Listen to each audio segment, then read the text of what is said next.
First of all, welcome everyone here to the fifth and final roundtable event in our series, Posthumanism, Cinema, Philosophy, and Media. We had 4 of these events on Zoom last year in the same series, and I think I might have said that the 4th one was the last, but it wasn't, because this one is happening today, and I'm very happy about that. My name is Russell Kilbourne, Chair of Wilfrid Laurier University's Department of English and Film Studies. Today's event, of course, is titled Between Posthumanism and Postfeminism, Beyond the Gaze. But before proceeding, I want to begin by acknowledging that this is an official Wilfrid Laurier event, and Laurier itself is situated in Waterloo, Ontario. Wilfrid Laurier University is located on the Haldimand Tract, traditional territory of the Neutral, Anishinaabe, and Haudenosaunee peoples. This land is part of the Dish with One Spoon Treaty between the Haudenosaunee and Anishinaabe peoples and symbolizes the agreement to share, protect resources, and not to engage in conflict. Today, this gathering place is home to many First Nations, Métis, and Indigenous peoples from across Turtle Island. Laurier recognizes, honors, and respects these nations as the traditional stewards of the lands and water on which Laurier is now present. Once again, welcome to all of you joining us from points literally all over the world. These are by far the highest registration numbers we have seen for one of these events. It was like 125 people registered, which is amazing. Evidently, we struck some kind of chord with people. This roundtable panel discussion focuses on the intersections of or collisions between critical posthumanist and feminist or post-feminist approaches to contemporary audiovisual media. Depending on how you look at it, therefore, it's either odd or appropriate that today is February 14th, Valentine's Day. Happy Valentine's Day, everyone. Today we have 3 panelists from Canada and the UK offering their diverse perspectives on the issues and questions arising out of this juxtaposition of posthumanism and postfeminism at the cultural and political intersection of the andro and the anthropocentric. Each presenter has a short prepared talk, then they will have time to interact together and to take your questions. Please use the chat function once again if you do have a question, and we'll try to keep track of those. This event was conceived and organized by Alison Koopman, PhD student in the Department of English and Film Studies here at Laurier. The theme today is closely aligned with her dissertation research, so without further ado, I turn the mic over to Alison, who will get things started by providing more detail and then introducing our 3 panelists. Alison. Thank you, Dr. Kilbourne. So welcome, everybody. I'm thrilled to see you all here. Thank you for coming. As mentioned, my name is Alison Koopman. I'm a first-year PhD student at Wilfrid Laurier University. I'm specifically studying the depiction of sexual violence on screen under the lens of temporality and narrative form. And today I'll be your host and mediator. So I know Dr. Kilbourne talked a little bit about why we're here, but I just want to elaborate just a little bit more. So as Frederick Jameson wrote in Signatures of the Visible, quote, "The visual is essentially pornographic. Pornographic films are thus only the potentiation of films in general, which ask us to stare at the world as though it were a naked body," unquote. So this online roundtable seeks to spark discussion and debate in the post-feminist space defined by the differences between such films that have a male gaze heavy point of view, such as Blonde and Last Duel on one hand, and Promising Young Woman, Pleasure, Women Talking, and the series I May Destroy You on the other. Feminism, especially in its recent posthumanist expressions, destabilize the humanistic tendency to universalize the cis, heterosexual, and often white male experience. Feminism works in tandem with critical posthumanist approaches to deconstruct man as the unspoken dominant subject through whose gaze we perceive reality. In a strange reflection of posthumanism, postfeminism arrives after feminism as both a backlash at critical feminism and as a mode of thinking that feminism has run its course and is now defunct. Through a posthumanist lens, who or what becomes the centralized figure in posthumanist fiction? This roundtable will address such questions as, is it possible to argue that woman has destabilized the male figure at the center of fiction? Or does posthumanist fiction prioritize the male perspective, therefore reaffirming man as the universal subject and bearer of the gaze? If so, how have the idioms of film, television, and other audio-visual narrative media changed in a post-feminist context in order to allow for the representation of such figures? What new kinds of gazes have emerged or are currently emerging? So today, as mentioned, we have three excellent academic speakers to expand and interrogate these questions. Thank you again to Dr. Tanya Horek, Dr. Julia MP, and Dr. Amanda Spilacci for agreeing to speak with us today. So I will stop speaking soon, but first I would like to introduce you all to Amanda Spilacci. Dr. Amanda Spilacci is currently a lecturer in the Department of English and Film Studies at the University of Alberta, where she received her PhD, and has a Shirk Doctoral Fellow and Killam Laureate. Amanda's research and publications center on survivor and victim representations of sexual assault across various media, including memoir, television, film, social media, and she critically engages with them through frameworks including, but not limited to, memory studies, affect theory, critical race theory, and feminist print cultures. Her most recent work is a forthcoming edited book collection on digital memory cultures in Canada. So Amanda, without further ado.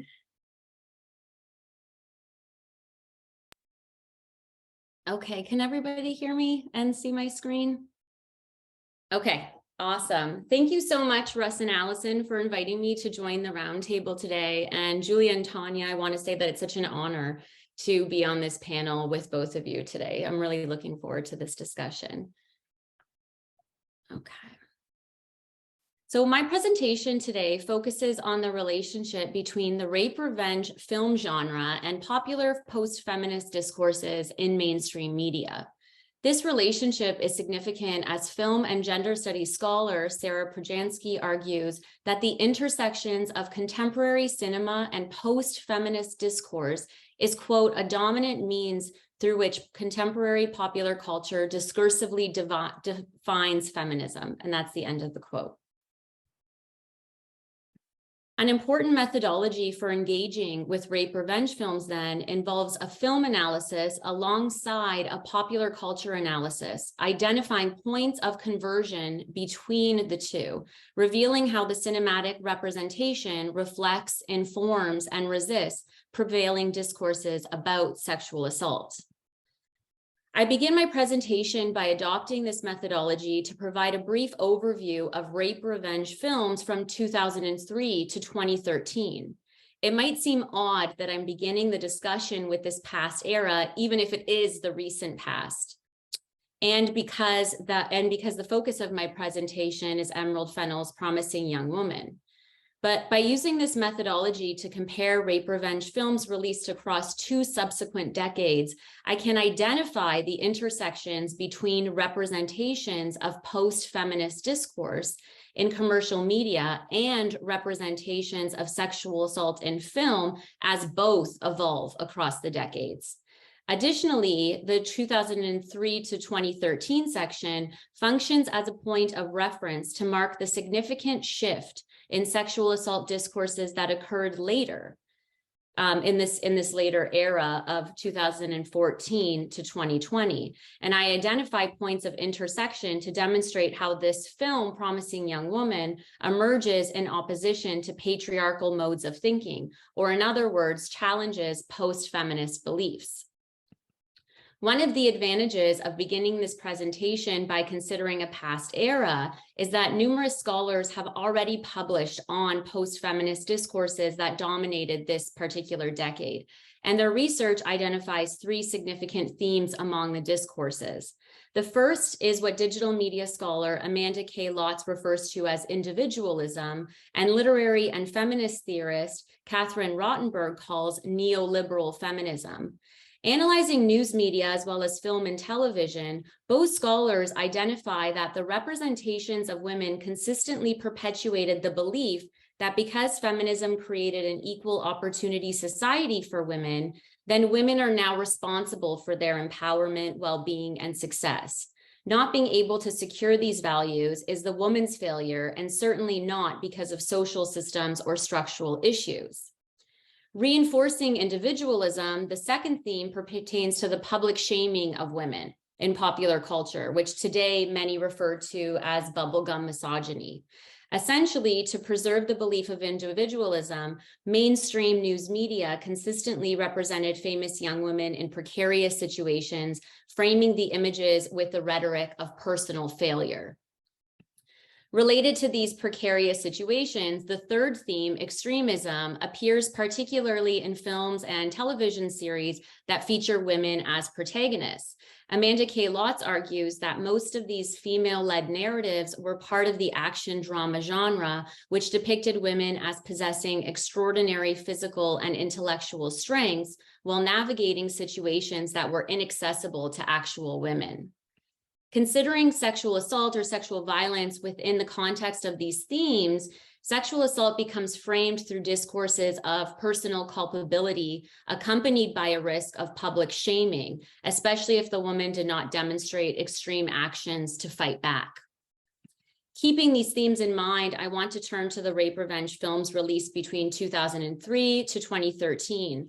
While there are a series of films that feature a man avenging a woman's rape, I want to focus on those that represent the victim of the rape seeking revenge, such as Monster, Kill Bill Volume 1, and Girl with a Dragon Tattoo.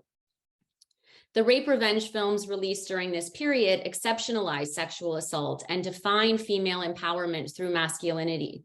The protagonists of these films are predominantly white, although they are extremely precarious and live on the margins of society.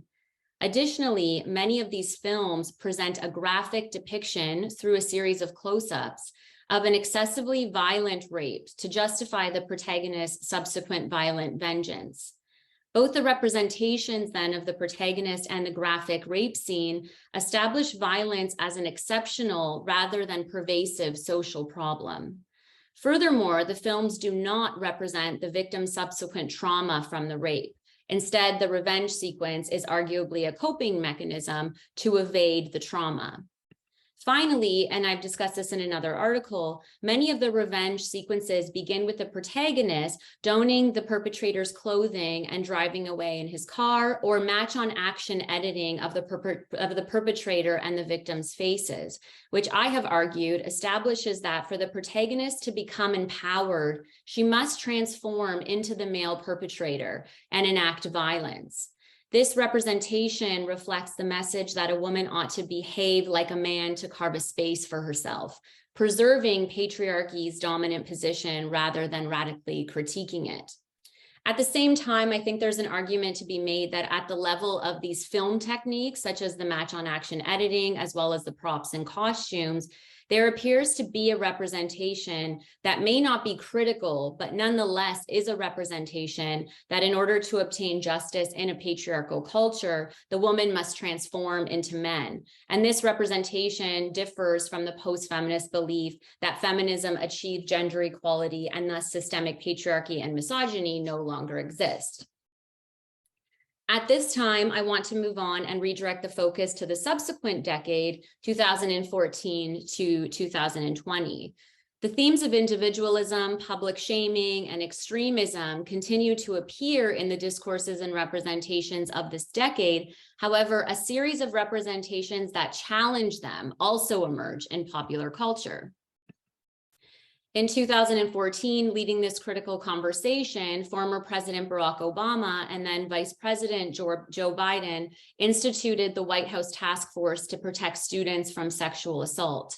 Their mandate was to raise awareness of the prevalence of sexual assault, identify misinformation about it, and ensure that colleges adequately respond to victims' reports or risk losing their federal funding. This high-profile political initiative generated various discussions about sexual assault in the public sphere.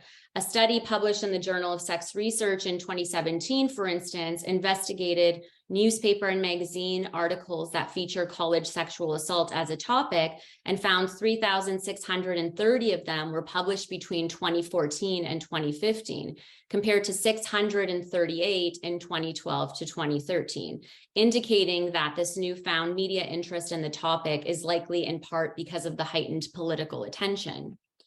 As claims and reports about sexual assault circulated in the mainstream media, the film industry also began to address sexual assault as a film topic. In 2015, Kirby Dick released The Hunting Ground, a documentary film outlining the widespread crisis of sexual assault on college campuses. And the following year, Joe Biden introduced Lady Gaga, as well as 50 survivors, onto the stage at the Academy Awards, where Lady Gaga performed Till It Happens to You, a song she wrote for The Hunting Ground. In his speech introducing Lady Gaga, Biden urged the public to pledge to intervene in situations when consent has not and cannot be given to establish a bystander culture. While many events entered into popular culture through commercial media over this decade, I also want to mention perhaps one of the most prominent, which is the Me Too movement, in which 12 million sexual assault survivors used the hashtag on Twitter, Facebook, and Instagram, creating an archive that communicated sexual violence is a prevalent rather than exceptional issue. So within these evolving public discourses about the prevalence of sexual assault, how universities and the criminal justice system silence victims, as well as the importance of a bystander culture, Emerald Fennell's Promising Young Woman hit theaters in December 2020. The film focuses on a woman named Cassie, played by Carey Mulligan, who frequents bars pretending to be severely intoxicated, and when men inevitably offer to bring her home and attempt to assault her, she switches out of the performed intoxication, startling the men and teaching them a lesson on consent, specifically that a woman cannot consent if she's intoxicated. Cassie keeps a tally of how many men she's educated in her notebook, along with a four-pronged plan to enact revenge on the people she believes contributed to her best friend Nina's suicide. Nina was Cassie's childhood best friend, and the two attended medical school together until one of their classmates, Al Monroe, rapes Nina at a party, and Cassie and Nina end up withdrawing from medical school. Once Nina makes the rape public, her friends show their allegiance to Al. The dean of students dismisses her claim, and Al's defense lawyer intimidates Nina into dropping the case. For Cassie, the rape, along with the repeated silencing, led Nina to suicide, and the four-pronged revenge plan, which Emerald Fennell uses to organize the film into a four-act structure, is a way for Cassie to avenge Nina's death. The four-act narrative structure tends to enforce certain expectations associated with specific genres. However, Fennell's film does not adhere to one specific genre, but blends the rape revenge, thriller, romance, and even comedy. And this consistent shifting between genres defies the narrative expectations associated with each, which seems to challenge popular post-feminist beliefs in the process. For instance, the film's narrative features a romance between Cassie and her former medical school classmate, Ryan, played by Bo Burnham. At the beginning of the film, the redundancy of Cassie's life, characterized by pretending to be intoxicated to educate men each night, is quite bleak. One day, a former classmate named Ryan enters the coffee shop and instantly remembers Cassie as the top student in their class. Ryan, now a pediatric surgeon, asks Cassie on a date, and like typical romances, some conflict emerges but resolves, culminating in a scene in which Ryan and Cassie walk through the pharmacy while Paris Hilton's 2006 hit Stars Are Blind plays through the speakers. A montage oscillating between scenes of them singing in the pharmacy and ones in which they appear happy, laughing, sharing pizza, cuddling, watching a movie, and kissing. The scene offers hope through a montage of what Cassie's life could be. Her goals and ambition keep her stagnant and unable to heal from Nina's death, but love could offer a way for Cassie to move on. According to Amanda K. Lott's film and television series from the early 2000s, depicted professional women as closed off, cold, and miserable, yet once they find heterosexual love, they transform into genuinely happy women. These narratives perpetuate the post-feminist belief that feminism was a failure because equal gender opportunity in the workforce can never bring women the same fulfillment as love. The love montage between Cassie and Ryan appears in the third act of the film and sets up the expectation that Cassie will choose love over revenge. Yet Fennel immediately flips the script when Cassie discovers that Ryan was a bystander who watched and laughed the night that Al raped Nina. Even though, as Ryan argues, the rape took place years earlier when he was just a dumb kid, Cassie chooses to end their relationship and embark on the fourth phase of revenge. Ultimately, she chooses to pursue her ambition over love, challenging the post-feminist belief that all women truly need is love. Additionally, the film challenges narrative expectations associated with the rape revenge genre, specifically in Cassie's mode of revenge. As previously stated in a few of the rape revenge films from the early 2000s, the protagonists mimic the violent perpetrators by enacting violent revenge. Cassie's mode of revenge, on the other hand, involves orchestrating scenarios that force her subjects into self-reflection. In the first act, Cassie meets with her former friend Madison, who had dismissed Nina's rape claim because she shouldn't have been, quote, blackout drunk and expected people to be on her side when she had sex with someone she didn't want to, end of quote. Ironically, at their lunch, Madison becomes extremely intoxicated and Cassie leaves the lunch paying a man to bring Madison up to a hotel room, not to assault her, but to have Madison wake up beside him the following morning in a panic because she doesn't remember what happened the night before, which forces Madison to confront her belief that Nina's alcohol consumption at the party made her responsible for the rape. In the second act, Cassie visits Dean Walker in her office where she confronts her about why she dismissed Nina's case. Dean Walker states that it's her job to give the boys the benefit of the doubt, especially because women don't always want to admit when they've made themselves vulnerable or made a bad choice.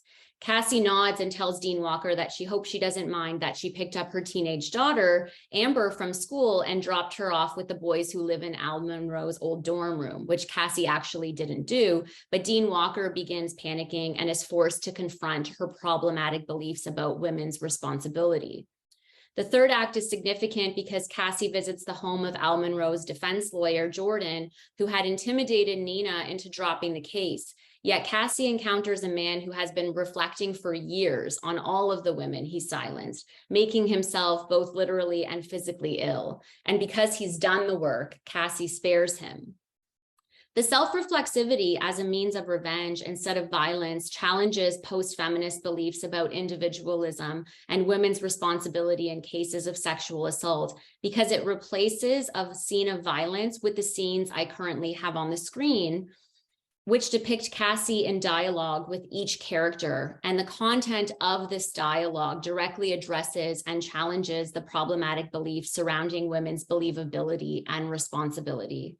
Furthermore, this form of revenge challenges punitive forms of justice, which many scholars have demonstrated are not productive, while education, on the contrary, has the potential to be transformative. Additionally, Madison, Dean Walker, and Jordan's relationship to the rape is significant because while they were not directly implicated in it, they appear on Cassie's revenge list, demonstrating that the trauma associated with rape extends far beyond the event itself, challenging the post-feminist discourses on individualism. Madison, Dean Walker, and Jordan's responses to Nina's rape implicate them as well as the institutions some of them represent in a collective web of shared responsibility for Nina's suicide. The film's ending also challenges narrative expectations of the rape revenge genre because instead of representing a triumphant protagonist who obtained revenge through vigilante justice in the form of violence, the fourth act depicts Cassie attending Al Monroe's bachelor party and confronting him about raping Nina, and he responds by killing Cassie. Many news reports called the ending disappointing and shocking precisely because it challenges the narrative expectation associated with the rape revenge genre. However, I think the response signals something deeper, that post-feminist beliefs are emerging in a post-Me Too era, specifically the belief that the success and popularity of the Me Too movement signals that sexual assault activism is over. In other words, there is a belief that Me Too created a safer world for women, both in terms of physical violence and speaking publicly about being sexually assaulted. By smothering Cassie with a pillow so that his guests don't hear her screams for help, Al quite literally and simultaneously enacts both physical violence and silences her, demonstrating that the need for sexual assault activism is far from over. So I want to conclude today with a few observations that perhaps we can discuss further if there's time permitting later on. The first is that Marianne Hirsch and Valerie Smith argue that witnessing violence in any form requires empathy as well as distance, being able to say it could have been me, but at the same time asserting that it was not me. Cassie's revenge is effective, but lacks the critical distance because she forces Madison and Dean Walker to reevaluate their post-feminist beliefs about sexual assault only once they are the victims or their child is the victim. The next is that, as mentioned prior, the victims in the rape revenge films from 2003 to 2013 live on the margins of society, contributing to the rape seeming more exceptional. Promising Young Woman focuses on the rape of a young white middle-class medical student, which demonstrates that sexual assault can in fact happen to anyone and is a prevalent issue. But at the same time, this representation doesn't account for the fact that Black and Indigenous women are disproportionately the victims of sexual violence.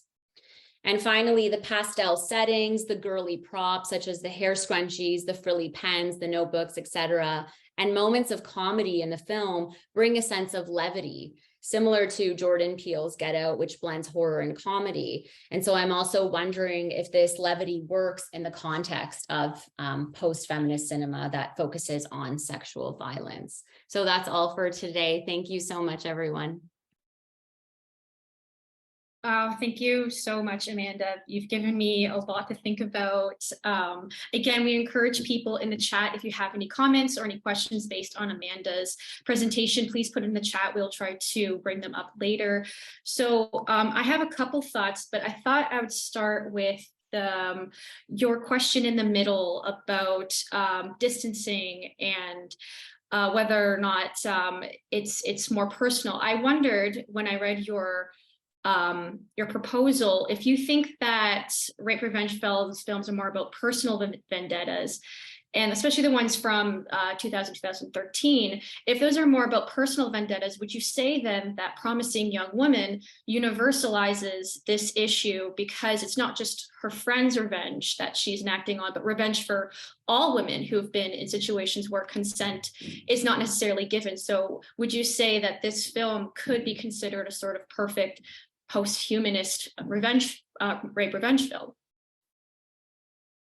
Yeah, what an excellent question. How I kind of interpret that question is that this film is ultimately a product of the post-Me Too movement era. And I find that often people characterize the Me Too movement as a solidarity type of movement in which everyone says me too. And while that's super powerful and it creates this archive that we can just, look up on Twitter and it'll show the millions of tweets, in a way it universalizes the experience because it's me too. This happens to everyone. It's a prevalent issue. And so I do see the film as kind of disrupting some of that exceptionalism that I mentioned from the previous rape revenge films by showing that this is a prevalent issue in the same way that the Me Too movement did.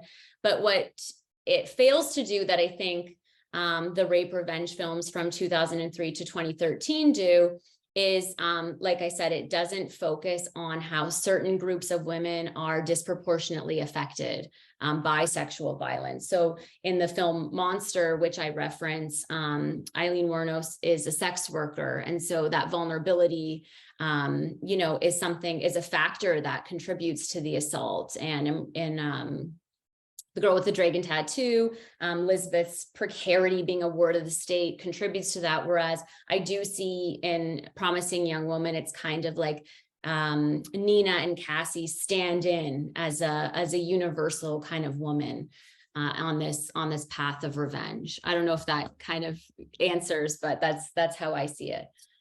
No, that's really interesting. That really speaks to some of the issues with universalizing woman instead of man as the sort of post-humanist center, because who, like, we have to question, is it all women or is it just some women? Promising Young Women seems to, as you said, really focus on upper to middle class people, and it sort of forgets the women and other like non-binary folk and trans women that are in the binaries. So I think that Promising Young Woman is great for some aspects, but universalizing things also has its issues too. And I had one more question for you. I wondered where you placed court dramas. Is court dramas that deal with sexual assault sort of the antithesis to rape revenge movies, or because it is also sort of like an education, and that a woman is sort of individualized in it, and individualism is a big aspect of it because they often are forced to sort of argue that they were raped? Is there a connection between rape revenge films and courtroom dramas? I think there can be a connection, specifically in this post-Me Too era. Something that I was going to include in my presentation, but I didn't, is that really powerful statement that Chanel Miller released after the Stanford sexual assault case, where, you know, the judge dismissed the case and overturned not dismissed the case entirely, but overturned the jury's conviction of 6 years in the state prison, to a much lighter sentence. And, you know, in an act against that, Chanel Miller circulated her own statement of the impact that the assault had on her life. So I was thinking about that in terms of this film, because the criminal justice system is kind of absent, except for the end of the film, when she ends up using the defense lawyer to she gives him information so that he can track the murder, because presumably she goes into Al's bachelor party knowing that she's going to be killed, or something at least terrible is going to happen to her. So she uses the criminal justice system in that sense, and then the police show up at the end. So we see a little bit of that, but in terms of the trial process, I do see it as different than the criminal justice system, because I see the rape revenge film as in direct opposition to it, because it kind of functions on the assumption that women cannot receive justice through the criminal justice system. That's kind of what it stands on. And that's why vigilante justice is the only option. And I think in a lot of ways, that's true. And that's why this rape revenge film is so important in the post-Me Too era, especially with those post-Me Too beliefs that are circulating, that now women have a voice and that they can report sexual assault in the criminal justice system, and perhaps they can obtain justice in that way, but no research confirms that at all.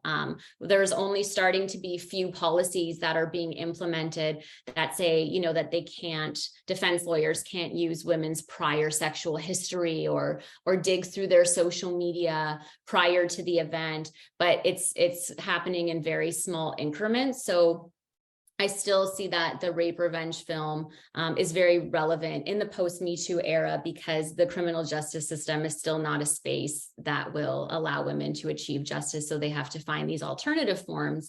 And one of them I also think is in digital media, which is what I found kind of conspicuously absent from Promising Young Woman, because I don't see the use of digital media in the film at all. And so I was kind of confused, thinking, you know, is this supposed to be set in a past era where people aren't using social media or digital media? Because today I think women are circulating stories, and of course not without certain backlash, but that's also a way to receive justice in today's climate. But I see that was kind of absent from the film, and it made me wonder why.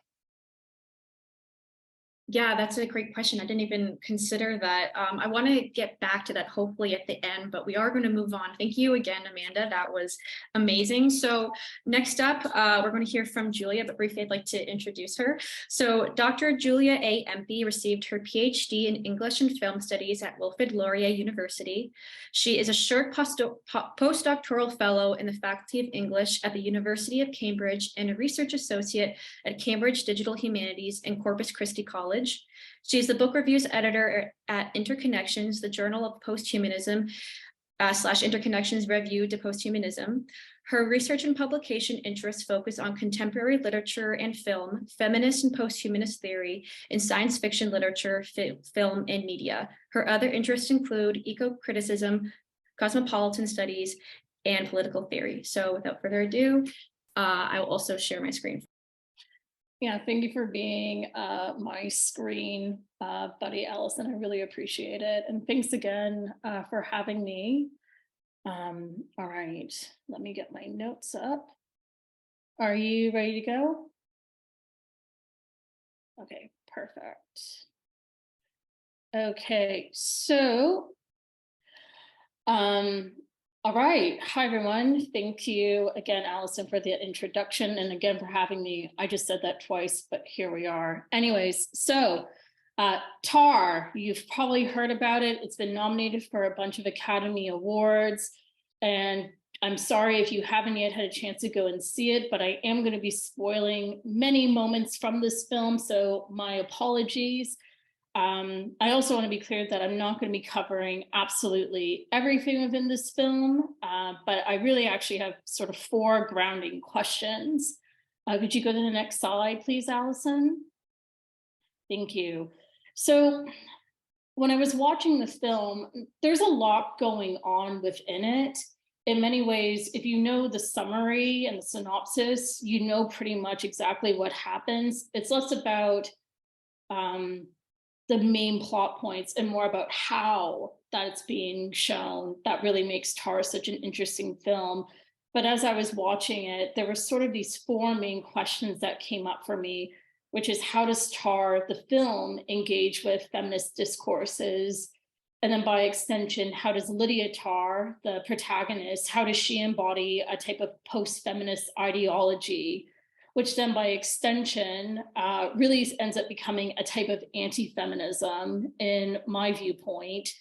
And then sort of like kind of a final question, but more of a slinging this back to the audience is sort of how do we go and understand some of the core issues within post-feminism as mirroring similar issues within critical post-humanist discourse.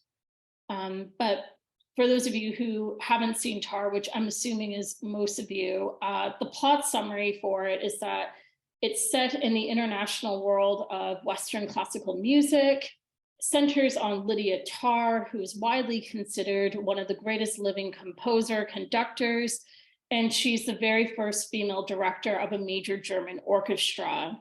And the film follows a snapshot of her life as she's preparing to complete a Mahler recording cycle and release her autobiography.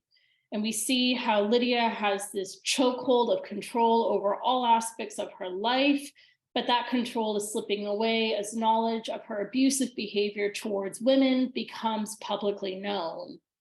Now, that's a very high-level overview, but again, the beauty's in all of the details.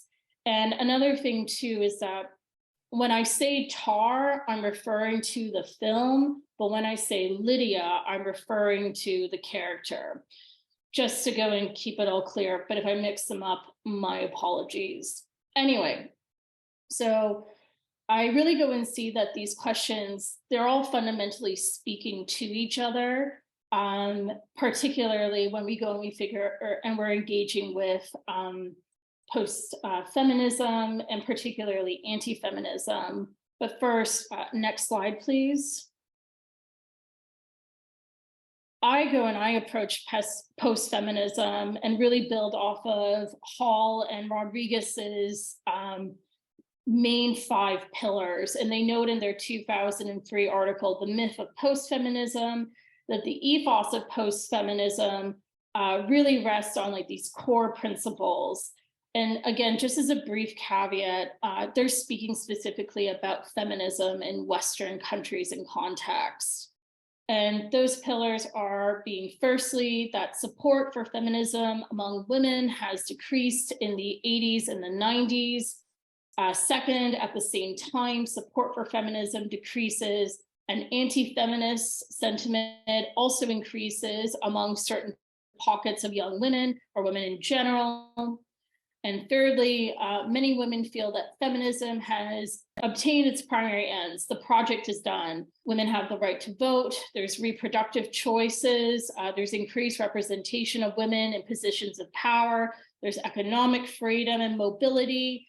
And so by that result, they argue that for, quote, young women in the current era, the success of the movement means that feminism is no longer needed, end quote. Fourthly, there's what they call a no but culture, which means that women do not want to necessarily be labeled as feminists, but they still support feminist goals like equal pay for equal work, economic independence, reproductive sovereignty, all those good and wonderful things that feminism was apparently working towards. And in this view, it's not that women no longer support feminism, rather that they no longer support the connotations that feminism has acquired. And then the fifth and the final pillar is that some women argue that feminism, because it focuses on women's equality and does not focus on human equality, it's by its very nature exclusionary, and that therefore they might argue a kind of humanism might be a more appropriate than a reemergent feminism. And such, and they argue by extension that such politics seem to be in part a general rejection of identity politics. Therefore, post-feminism can be seen as a hazy, ever-shifting middle ground between feminism and anti-feminism, supporting gender equality and female empowerment, but declining a rigorous feminist critique of the still existing patriarchal norms, institutions, and power structures. Post-feminism also reduces feminism into simply being a movement for social, financial, and political equality with men, and does not acknowledge that the feminist movement has always had multiple and varying points of views on the conditions of women's lives and what to do about them. And I'm aware that in this audience that we probably already view feminism as that ongoing project. And we know that feminism has never been a monolith in terms of thought or action. However, I do think it is important that we don't underestimate how feminism is often reframed. And I think that Amanda bringing up a great point in that even now in our Me Too era, where we know that sexual assault is obviously a crisis and a problem, but yet obviously we're now in a post era of how we would go and approach those issues. So ergo, maybe we don't need to go and engage in the way we are engaged properly now, ergo the work is over. And I think that these types of logics, even though this article is now 20 years old, and it horrifies me that the year 2003 is 20 years ago now, it still goes and signals, at least to me, that these same type of logics still go and operate all these years later. They just go and respond to our current cultural moment, politically, socially, and pop culture production-wise, et cetera. Next slide, please. But what does all this have to do with TAR? So in TAR, feminism and issues around gender inequality, they are placed front and center. In the opening scene, Lydia is being interviewed by Adam Gopnik of The New Yorker. And it's a great opening scene for a variety of reasons, not just in terms of it establishes the film's aesthetic approach and principles and its visuals, but also Lydia and who she is and her politics and how her politics inform her actions are made quite abundantly clear. The scene opens with Lydia's biography being read out, and it's so high octane, and it's almost, her accolades are almost so ridiculous to the point that her assistant, Francesca, actually ends up going and even mouthing the words to her biography, almost going and showing that it's so well practiced, it is performed, it is planned, it is very contrived. And within that prepared biography, there's an emphasis on her conducting female composers, and that, quote, these composers are having a conversation, and it may not always be so polite, end quote. And from that, Gopnik then goes and asks Lydia, does she think that there will be a moment, though, when the classical music community decides not to use sexual distinction to differentiate artists? To which Lydia laughs and then responds that, I think it's odd that anyone ever felt compared to substitute maestro of maestra, and that we wouldn't call women astronauts, astronettes. And I think that this refusal of gendered language is interesting, and it extends to her believing that, as to the question of gender bias, that she does not really have anything to complain about. And she makes several references to her contemporaries, real life female conductors such as Maren Alsop, Joan Falletta, Nathalie Stoltzman, and even the women who in Lydia's eyes did the real lifting, such as Nadia Boulanger, Antonia Brico, women who, from Lydia's perspective, ended up being part of a gendered spectacle whose conducting was not taken seriously, but was meant to be more as an unseemly sight, an aberration to go and entertain the audience, not to go and be an actual meaningful contribution. For Lydia, in her view, that there are women conductors and that they're quite successful ones at that, her being among them, that this success signals to her, at least in these statements, that the goals of gender equality have been met. Again, she has nothing to complain about. But what I think is interesting is that it's not women who Lydia admires or who wants to model her image after. While going through the list of her accomplishments throughout her biography, there's a montage of Lydia and her assistant Francesca going to the tailor, going through various classical music album covers. And Lydia is preparing her vision for the cover of her latest recording. And it becomes very clear that she's aiming to emulate the cover of Claudio Abbato's recording of Mahler's Fifth Symphony. And it's done to the point where she has red velvet theater chairs brought into her home. She angles mirrors so that she can make sure she looks the part.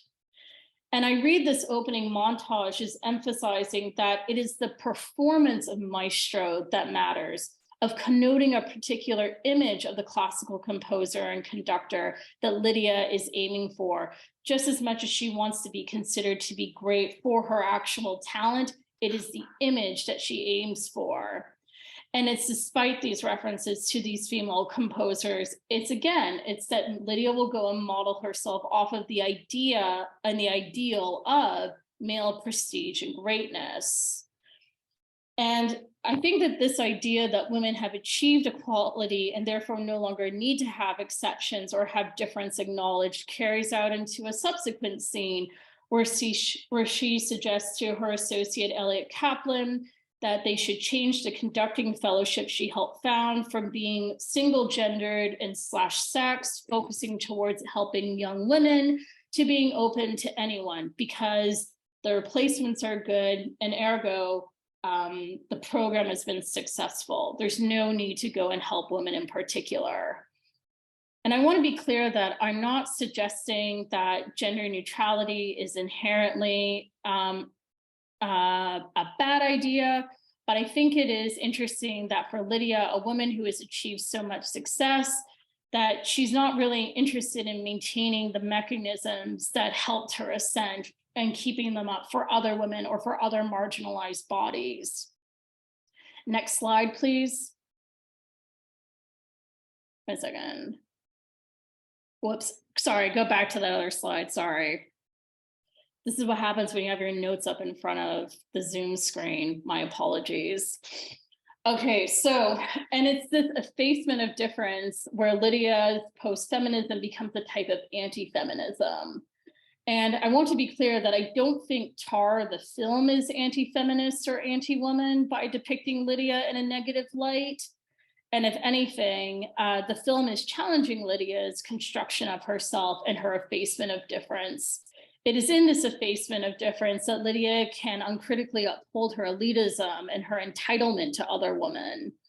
A criticism that's been levied at the film is that it does a very clumsy attempt at critiquing cancel culture.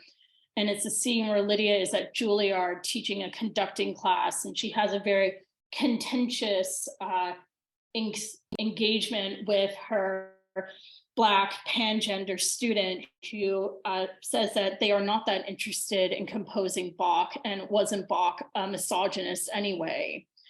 And I think that it's interesting that that scene is really reduced to just being, oh, well, the film's being like really lazy in this attempt, when really it's the fact that Lydia is wanting to go and enforce in a very elitist and gatekeeping understanding of what classical music is and of how one should engage in classical music, of wanting to go in and push against the idea that anything new or vibrant or different. Because if she goes and she opens up her understanding of classical music, the role in which she has constructed herself begins to go and lose its power. And Lydia is abusive, not because she's a woman or because she's a lesbian. She's abusive because she has constructed a life that allows her to frame herself as a genius and someone who is entitled and has earned whatever she wants. She will use misogynistic tropes against other women to get what she wants, like framing her possibly jilted lover, Krista, as being dangerous, deranged, and hysterical. Now we can go on to the next slide. Thank you. Perfect, thank you. Okay, so I want to go and ask some questions in terms of what TAR and its rejection and critique, I think, of Lydia's post-feminism, and by extension, her anti-feminism, could go and maybe give us some thoughts about posthumanism, particularly critical posthumanist thought.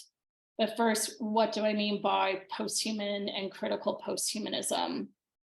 So I'm not speaking to the technologically enhanced human, the transhuman, nor am I speaking about a time when we may or may not shed our human bodies for technologically based bodies. I'm speaking about a posthumanism that is challenging the idea of humanism as a mode of thinking and as a way of ordering the world with the human as the central and dominant subject. Indeed, the critical posthumanist project builds off of the feminist project, where there is a call for a radical reordering of how meaning and power are structured and engaged with.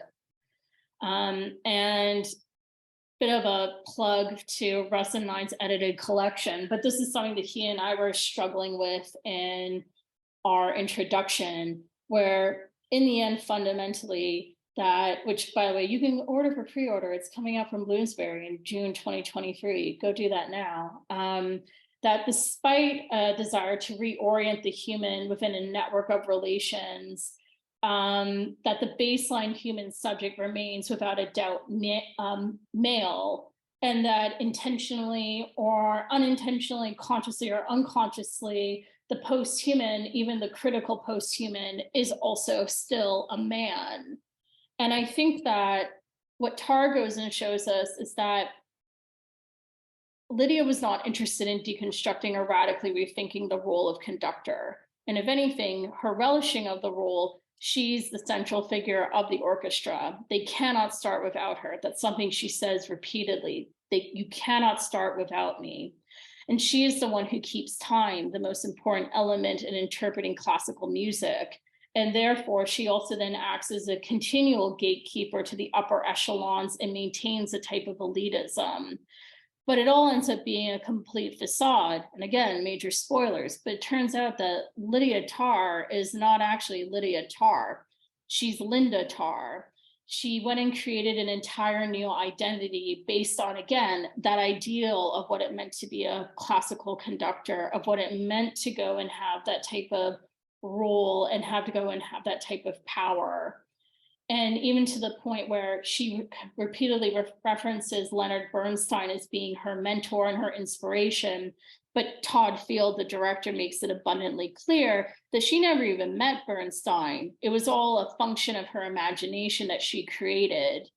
And I think that in that deconstruction of Lydia Tarr, in her elitism, in the fact that she will not actually go and embrace a meaningful feminism, but rather goes and ends up turning towards an anti-feminism.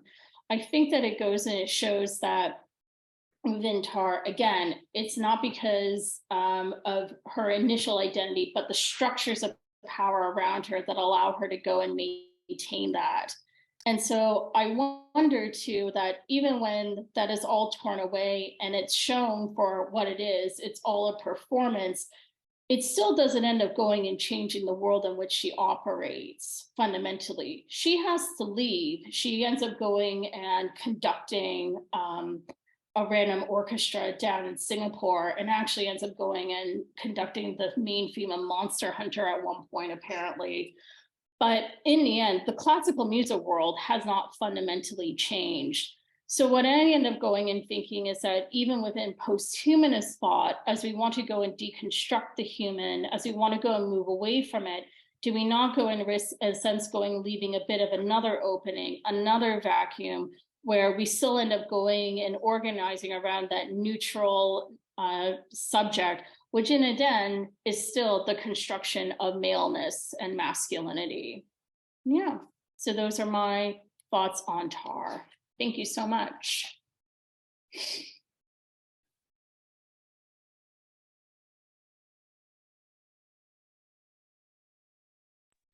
Thank you so much, Julia. That was amazing. Unfortunately, I haven't seen that film yet. It's on my list. You've made me even more excited to see it. So I do have a couple questions.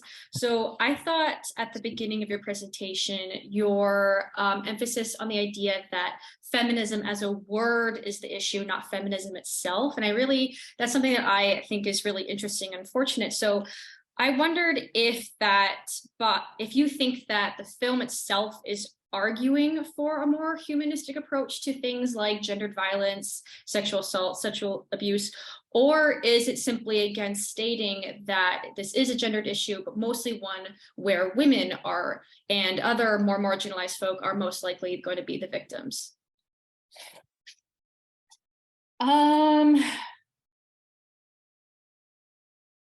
It's difficult. It's interesting because I've watched this film now quite a few times, and each time I watch it, I come away a little bit differently in how it's framing Lydia's sexual, because here's the one thing too, is that it's never exactly confirmed that she's sexually abusing women, but clearly she wants to go and take advantage of her abuses of power. And to the extent of what her relationship was with these women, whether or not they was started consensually and then it went south or not, that's left very ambiguously, particularly when it comes to Krista. There's another young woman where it's very clear that she hires her literally because she finds her attractive and would like to sleep with her, but she's very rebuffed by her. And I guess in a sense, what I end up going and thinking about the film is that it really goes and is trying to strip away that the only reason why Lydia can go and get away with what she does is because she has the veneer of power and of the position of authority. And that because she's a woman, the fact that the veneer is a little bit easier to go and see through in a way. And that the behaviors that we would go and naturalize for a man in the position of power are a little bit more ghosted. They're a little bit less easy to go and see. And maybe that's why they're maintained. I don't know if that makes sense, but. No, yeah, that actually leads really well into my next question. I wonder at all if you think that part of why this film is even being discussed is maybe the shock of it, that a woman behaving this way, and that, traditionally women in positions of power don't necessarily do this sort of extreme things that Lydia seems to do. So by making her a woman, by making her a queer woman, is it just for shock value, or do you think that the director's really saying something interesting about gender and about internalized misogyny. I mean, I think that Todd Field is too smart of a director and too thoughtful of a writer to just go and make the change. He was very open about how he initially wrote the role with it being a man, but then he realized that the themes that he wanted to go and get out of the film, they weren't showing up, because it gets back into the idea of a man being in a position of power and abusing it. It's like, well, like that's just what you do, right? That makes very sense.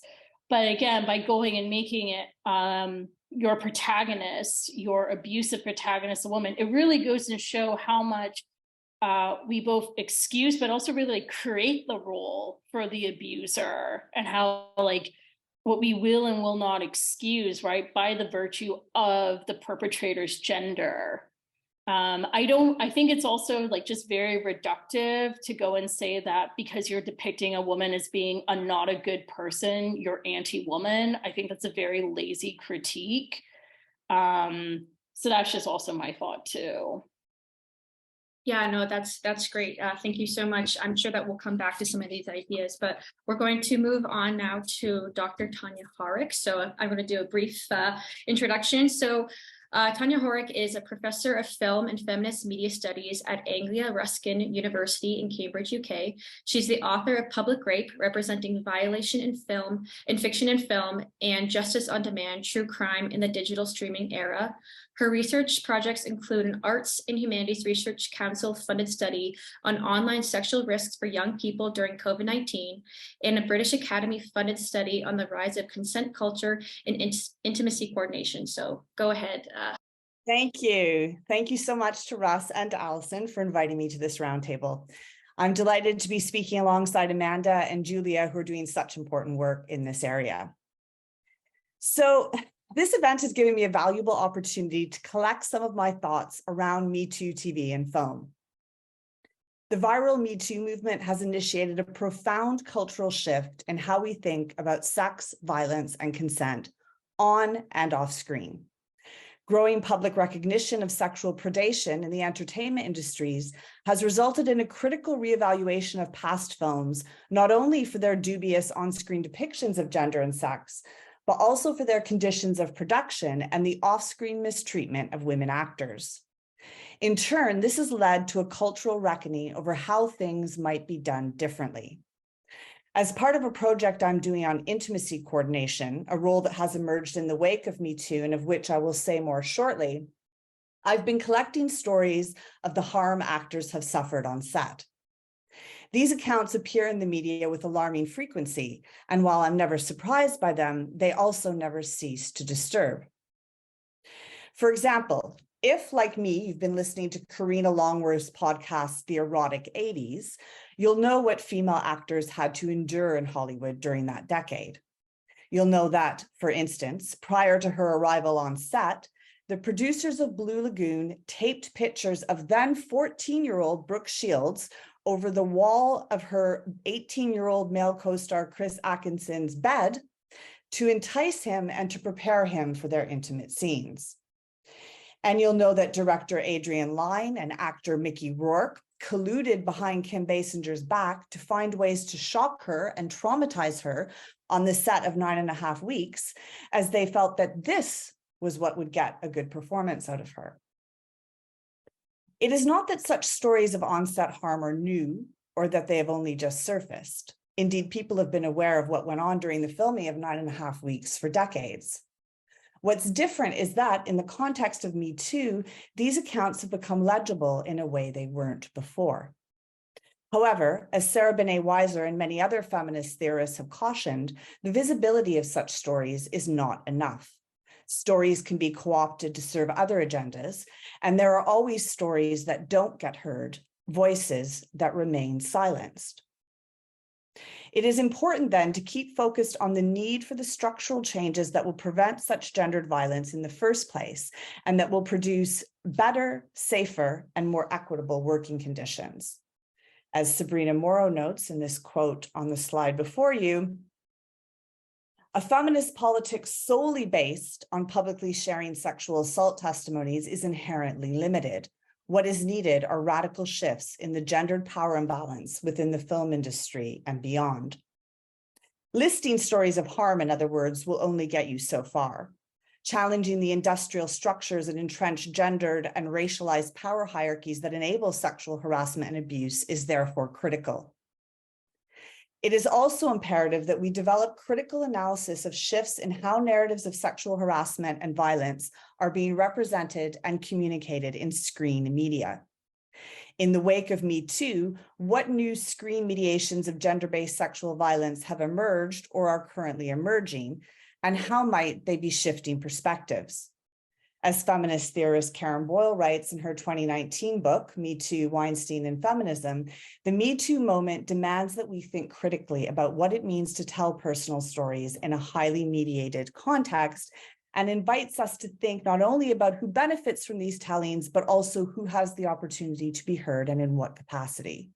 So in my brief talk today, I will offer reflections on some examples of recent Me Too films with a particular focus on texts helmed by women directors. I'm particularly interested in the mode of audience address used in these texts and the extent to which they're working to create new spaces for accountability and recognition of the structural roots of sexual violence. The brief for today was to think about the number of recent Me Too film and TV works that speak to the intersection or collision of critical post-humanist and post-feminist approaches. I should say from the start that post-feminism is not an approach I subscribe to or a concept I have much truck with. Indeed, I see it as part of what we are fighting against.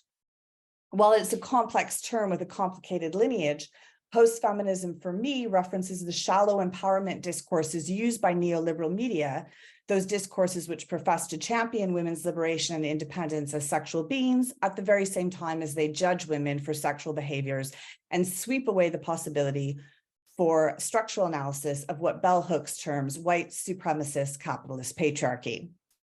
As feminist scholars, the task is to explore and to challenge how such post-feminist discourses are deployed and negotiated in a digital landscape. And in both Amanda and Julia's presentations, I think that is what they were doing in a really fascinating way.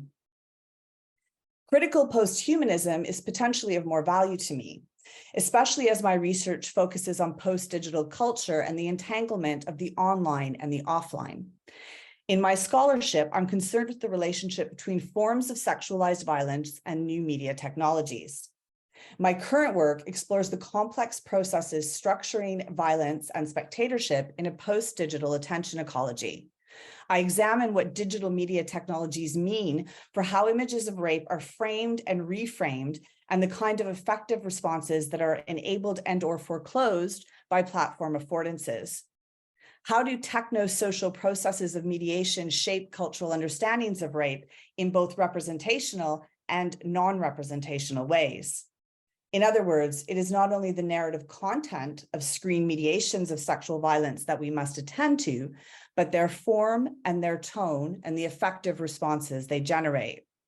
Rosie Brodotti's post-human feminism is relevant here because of how it advocates for the disruption of binaries and for a, quote, multi-layered feminist politics that contains and resists the negative aspects of racialized, sexualized, and gendered interactions while continuing to experiment with intensities.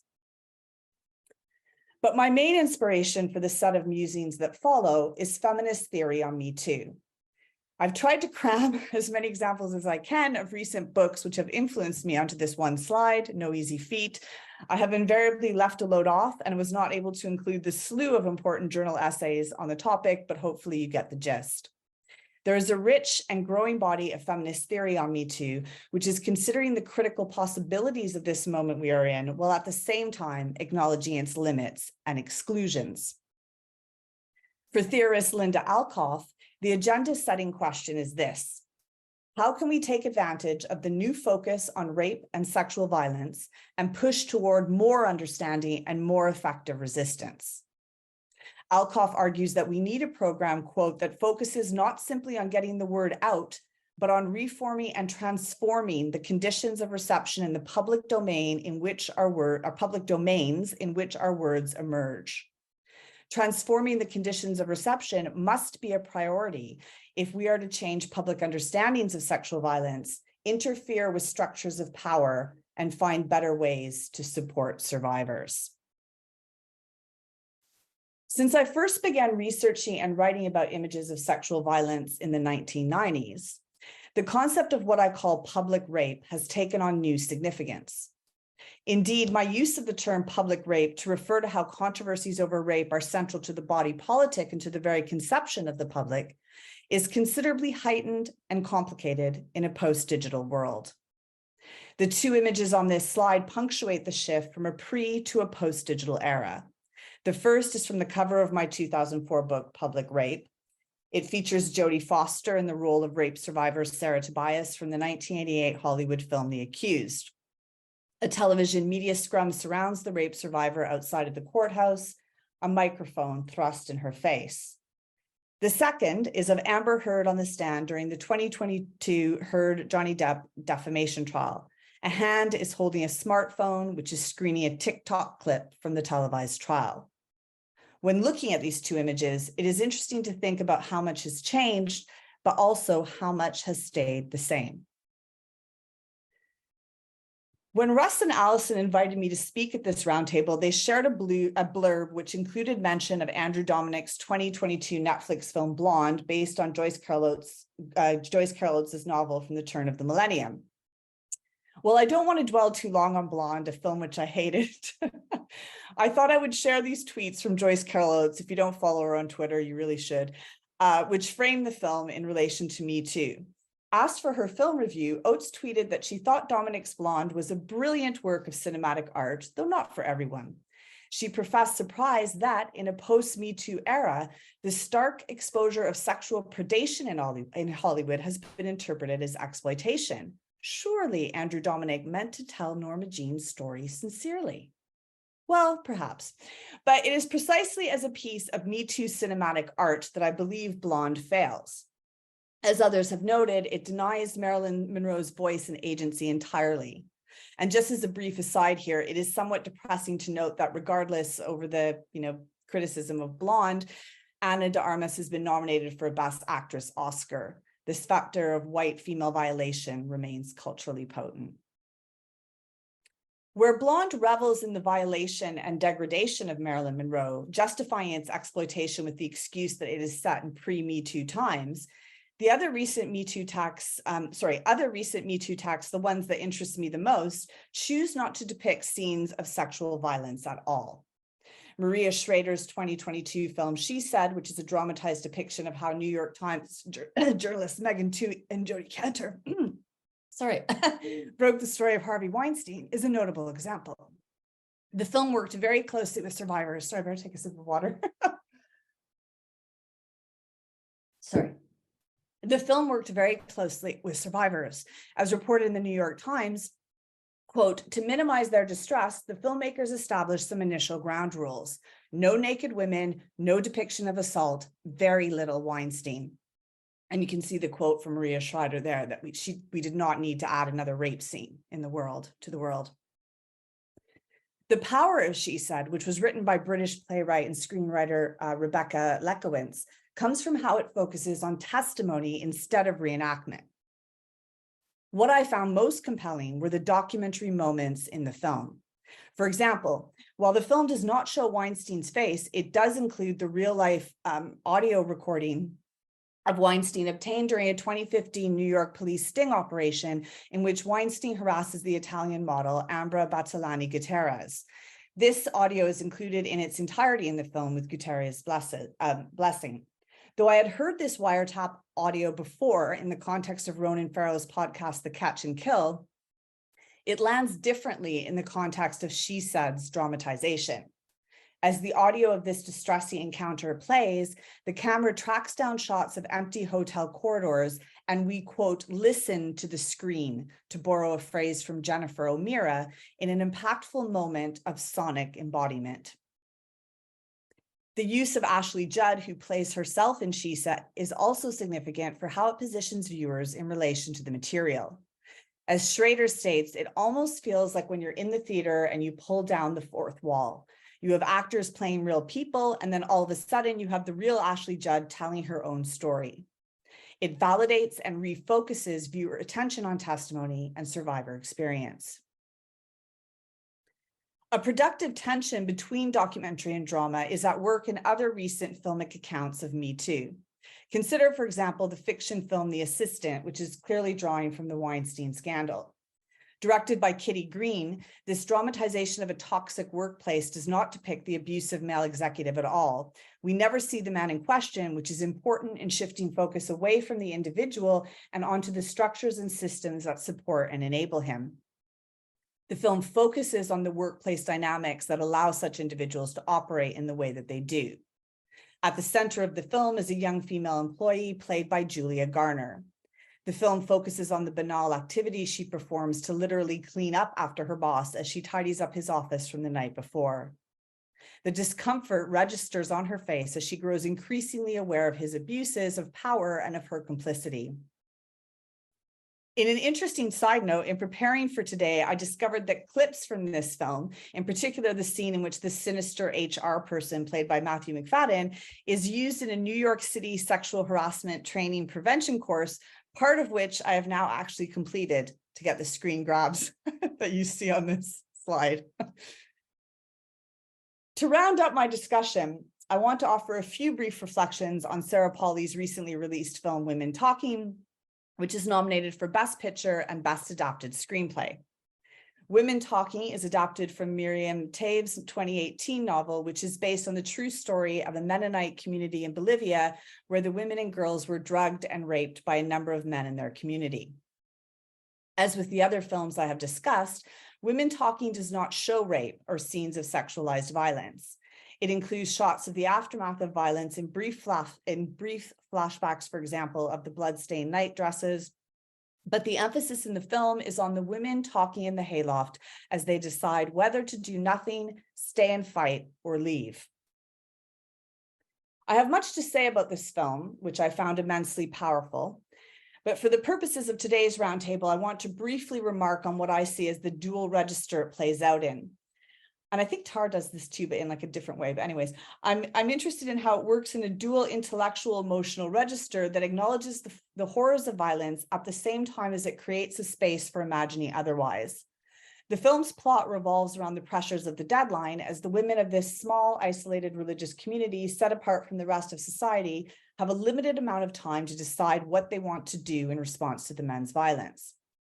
As we listen to the women talk, we become invested in their emotional struggles.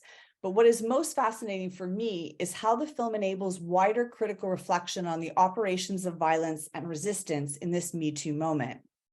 What Polley refers to as the placelessness of the film and the lack of markers to identify where it is occurring, beyond the fact that it is identified as occurring in 2010, helps to produce a space for this critical reflection. Further, while the film points to the specific traumas and predicaments of the individual women, it never allows one character to emerge above the others. They operate collectively, even at the level of movement in the film.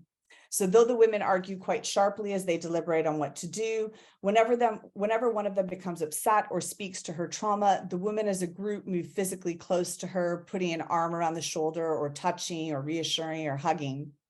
And the depiction of care in the film plays out at a tactile haptic level that I find significant. One of the prompts for today asked us to consider what new kinds of gazes are emerging in the context of Me Too representations. I find these images of women filmmakers Sarah Polley and Maria Schrader masked up on their sets during COVID quite powerful.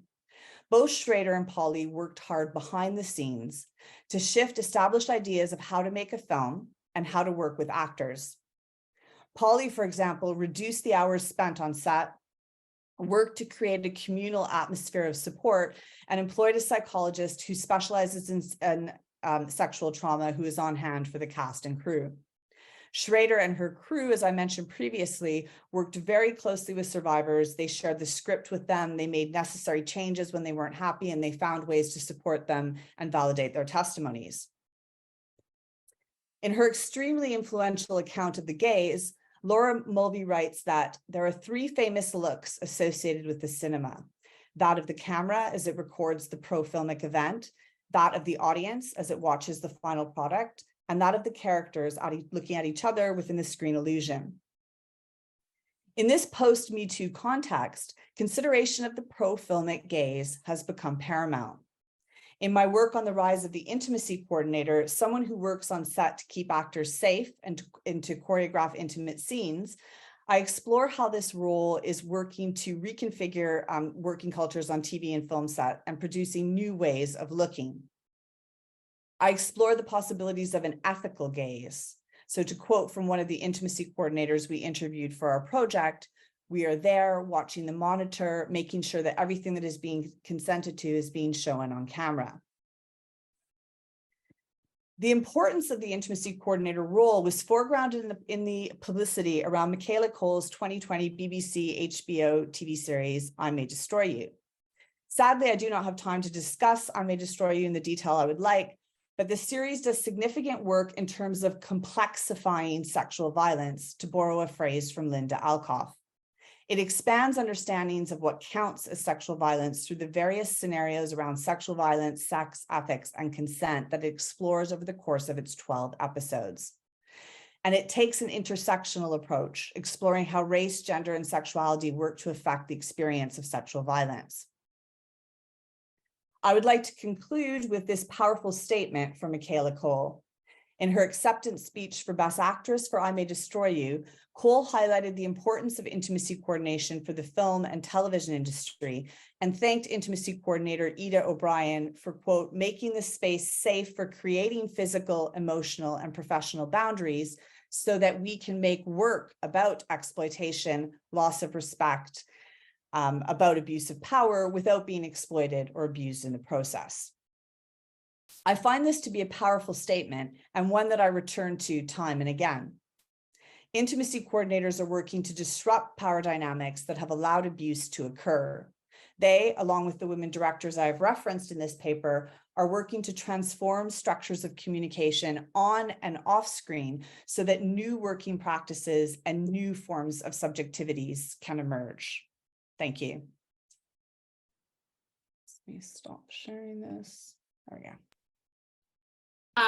Thank you so much, Tanya. That was amazing. I have so much to say, but I'm going to try to really pin down my thoughts.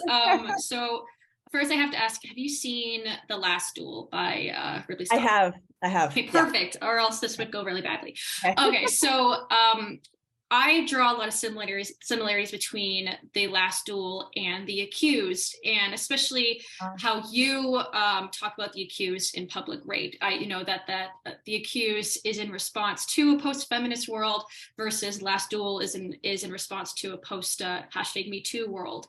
And I wondered whether or not you thought that The Last Duel improves upon some of the issues of The Accused, i.e. it from a male gaze, that the rape itself is from the perspective of a man who did not experience that rape and is a man. Just as the Last Duel, the first rape scene is from the man's point of view? Or do you think that both these well-meaning films sort of prove that these kind of films need to be done with a more delicate and maybe more heavily female gaze touch? Yeah, I think The Last Duel is well-meaning, but my issue with it, I mean, I'm not the first person to say this, but just the fact that it visualized the rape and that it had to do it several times, it was just not necessary. It's just like the woman's word was not enough. I felt that that was very problematic. And you're right, like it is reminiscent of The Accused and the way in which the accused withheld those images of the rape until like the end of the film, where it was like, oh, and here it is, like, witness this, or like, and Last Duel, yes, falls into that trap, I think. Did you think that as well then? Yeah, I felt the same way. Like I said, I think it's well-meaning, but by prioritizing the male gaze twice before the female gaze, I felt it really kind of problematized that. I think that the female gaze came too late, honestly. I agree. It totally undermined what it was trying to do. Yeah, so I think that I definitely agree with that. Yeah. So then, do you think there is at all room in the future for people who are not women to make really genuine and honest and in ways like in Women Talking Gentle films that respond to #MeToo, or is it sort of like impossible? Like I really wonder about that. Is this a gendered genre?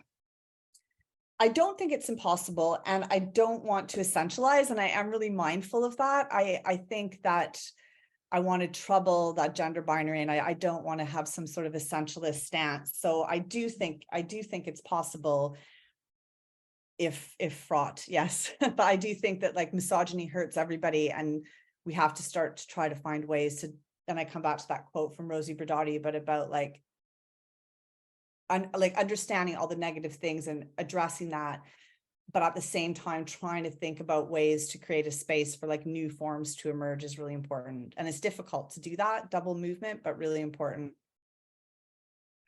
Yeah, I hope that some of these good post Me Too films, like She Said and like Women Talking, really inspire people, and especially non-female directors, to make gentle and sympathetic and empathetic films in the future. So we have some questions in the chat. Did you want to read them, Dr. Kilborn, or should I? Okay, I will. Yeah, okay. Okay, so let's see. Okay, so this is for Tanya. So it says, Tanya, thanks for talking about Women Talking, one of my favorites. Many people involved in the film have reiterated your comment that the film doesn't recreate the attacks, and yet it does include several graphic sequences of women covered in blood, screaming, and in traumatic, objective post-attack conditions. These scenes are never visualized in the book since it is not told from the women's perspective, so they are thus added to the film. How do you separate scenes of the attacks themselves from the visualization of their immediate aftermath? Do you see this as a concession, or as you have suggested, is it still a feminist, protective, caring gesture? This is from Tia. Thanks, Tia. I think that that's an excellent question. And when I was thinking about this, I was also thinking about your work, Alison, because aren't you interested in flashbacks? Yeah, I am. I'm really interested. I'm interested in the narrative form of flashbacks and the rationale for including a rape scene when it's already been implied in the rest of the narrative, like the reason for why returning to that rape when it's already been established that a character has been sexually assaulted. Yeah. That's where I'm really interested. Yeah, I mean, it's very, very, there are like, I don't even know if you can call them flashbacks, but they're like brief images of the aftermath of violence. So like the bruised and bloodied legs and so on. And I think that it is done very carefully. And I suppose that I do see it as part of like the feminist ethic of care that the film is trying to establish, but it is something to consider. What did you, Tia, can you talk, or? Yeah, sure. Oh yeah. I just thought it was such a powerful film, but like, so what did you think of those moments? I was just curious about why they were added, because since the book is not told from the women's perspective, we never get flashbacks. And I think that's part of the book's ethic of care, is to not include any kind of flashbacks, and to also create a sense of distance or mediation with the real women whose experiences can never be represented. And so I was curious about how the film made the decision to add those images while still thankfully not going the full way of depicting the attacks themselves. I was just kind of curious about that decision, and how that hasn't really been commented in the kind of larger critical discourse around the film. I think that that's a really good point, and I think that it is something to be discussed. So it's good that you've pointed that out, that so far, like the critical discourse hasn't been engaging with that at all. I mean, I suppose Polly, I haven't heard, have you heard her say anything about why she chose to do that? Because I haven't come across that yet. I've just heard her say that it was very important to them to not recreate the attacks. And my curiosity is just about, at what point do we consider sort of it to be a recreation of the attack versus that immediate aftermath? Like, where do we draw the line in terms of something being over or not? And because, and do we need to see that at all is an interesting question, I think. And what would happen if those flashes of the aftermath weren't in the film? Yeah, it is interesting to consider. Has anyone else seen the film? Has anyone else seen Women Talking I've yet? seen it. Yeah. I've seen it, yeah. Yeah. What did you guys think? I thought it was excellent. I thought, I cried a lot during it for lots of different reasons, for despair, for triumph. I thought it was really, I know I said this a lot for Women Talking, but I also thought it was really gentle. And I think that's sort of what I'm looking for when it comes to post-Me Too films. I need like a gentle hand, a gentle gaze. And I thought it did a good job with that. Mm. I saw it, my sister and I, we have an informal book club. So we read Sarah Polley's autobiography, Run Towards the Danger. And then we watched the film, and I thought it was really good, but then my feelings towards it kind of soured a bit because I learned that it was produced by Plan B, who also produced She Said, and also incidentally. I know. And for those who don't know, that's owned by Brad Pitt, who allegedly is a wife and child beater and is not a great person. So you have this amazing film that really does a lot of that great work around sexual assault being made by an alleged abuser, who then also produced a film like Blonde too. So there's a lot to negotiate, not just even what's on your screen, but what's behind the scene too. Yeah, that's a great point. That's actually something I wanted to ask Tanya about, but maybe it can kind of be for everybody. I was wondering if you see these sort of hashtag Me Too post cinema as kind of a genre in itself, and is it a genre that is sort of profiting off wokeness? Like, is it something that we're going to look back on and sort of cringe about because it maybe didn't do what we really thought it did, and instead sort of monetized trauma in a way? Like, do you think there's anything to be said about that, considering what Julia said about who produced it?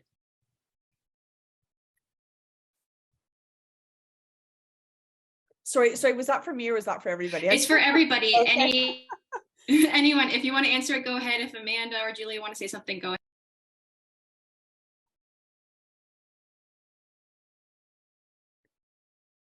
Sorry, I'm still thinking about Tia's question. I just thought of something, but go ahead. So go ahead. I mean, I think like it's not.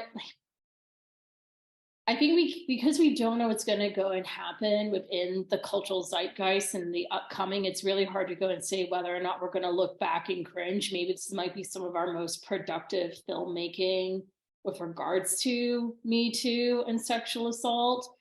And I mean, but I think that the way in which we want to go and engage with these topics, and I mean, I think for myself, the ones that I think are the most interesting, like revenge, The Nightingale, Women Talking, these are all ones where, in a sense, caught up in them is also a type of refusal, in as much as there is like that quest for either violence or to go and have a type of rejection, all that going on there. I think that as much as we want to go, in a sense, rewrite and reframe, it's very difficult to go and almost get out of even the mechanics of filmmaking itself too, right? Like that's one of the struggles that I always have with Mulvey's Gaze, right? Is that, you know, the scopophilic voyeur fundamentally wants to go and be caught, right? That's part of the pleasure. They want to be exposed, and you kind of can't escape that. In the same way where you can't really go and escape the way how the camera goes and functions within film, and the way how the image kind of operates in some ways. I don't know, maybe I'm feeling I'm in my pessimist era regarding to filmmaking, but I just think that there are some like limitations that we're just going to start hitting a wall at one point. But that's just sort of my thoughts right now. I reserve my right to change my mind. So. Yeah, absolutely. Does anyone else want to comment on that? Someone has their hand up. Do they? Yeah, Denny. Did you want to say something, Denny? Yeah, I just didn't want to be rude because, like, you know, it's like you guys are like much more clever than what I had. Like, I can't think of anything like, you know, really like mind blowing. But I was gonna say, similar to like what happened after 9/11, many movies like tried to like revamp like kind of the American spirit, like with like superhero films, like doing American propaganda with like the American flag. And now like with after the Me Too movement, you see like many more stories now, especially exploring like sexual harassment, rape, and so on and so forth. And like, in my opinion, I don't think it's like going to be seen as cringy in like years from now. It may be seen as like overplayed, but I remember when I went to go see I don't know if anybody's seen this movie, but Barbarian.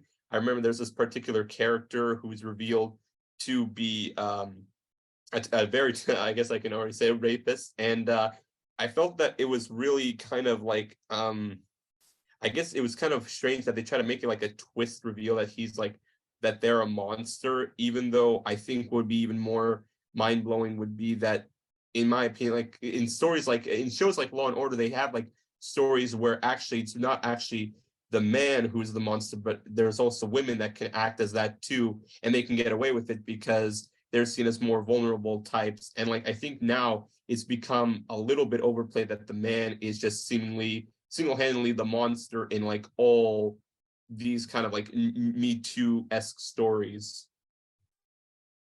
I think that that's something that Me Too documentaries and fiction films have to negotiate very carefully, like this not wanting to focus on the individual as a monster, like this idea of the bad apple. I think that's something that a lot of these films are quite aware of trying to negotiate very carefully, which is not to say that that doesn't happen in other popular representations. But I do think that a lot of these films are trying to negotiate that quite carefully, that relationship between the individual and then like the wider structural roots of violence. Wouldn't you say? Like I just recently did a paper on Me Too documentaries, and I know a lot of them are trying very carefully to balance that, but it is tricky.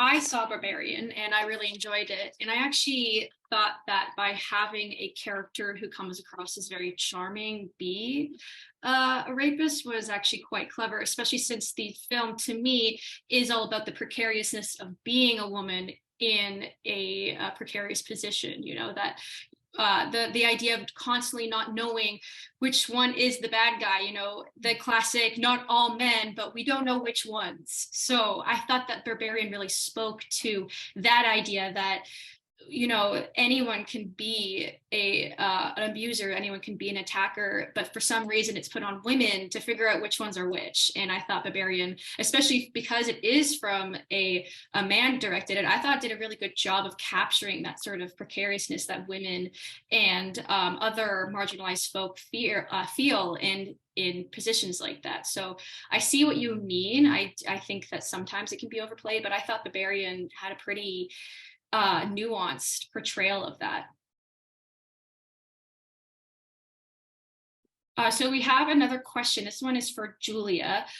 Corinne says, thank you so much, Julia. Your presentation was excellent. I would like to hear thoughts on the quote you referenced in your last slide. Quote, despite a desire to reorient the human within a network of relations, the baseline human subject remains without a doubt male. What then is the point of posthumanism theory? Is it then redundant? I mean, that's a question I keep on asking myself on a regular basis. I mean, I think the thing is, when it comes to posthumanist theory and critical posthumanist theory, is that there is something important about going and rethinking and reframing away from a hierarchy which goes and uphold human-centric thought as the penultimate way of knowing, or that human life is the most valuable form of life. And I think that is very productive and really useful. And I think that, especially Tanya referencing Rosie Braidotti, I mean, undoubtedly, Braidotti has thought quite extensively about network relations and going and breaking away from binaries, having multiple ways of knowing and being in the world. And I think that that's all well and good, but I always end up going and having a bit of a pause where, when it comes to feminism, it's not feminist, we're not just about going and thinking differently, right? Like, we all think differently from the patriarchal order that's been gone and taught to us. but it's also about a certain type of action. So how do you go and you enact this type of thought, right? That's one tension that I hold, is that I'm still trying to go and figure out what does an actual post-humanist activism look like alongside in the legacy of feminist activism. But then the other thing that I go and I think about too at the same time is that I remember basically that me sitting in my theories of gender and sexuality class and my prof going and saying that one of the things we need to go remember is that when we talk about the human, we're undoubtedly thinking about usually white, cis, heterosexual men, right? That is the neutral subject. And I think that's one of the things where it's that is to just go and like to exist without equivalence or without any sort of caveat, right?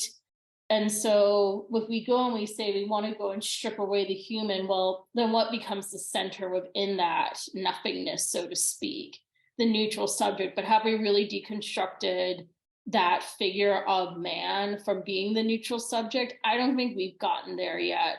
So I think that there's a bit of a tension there, but tension can be good, right? We can work through and chew and hold these things simultaneously.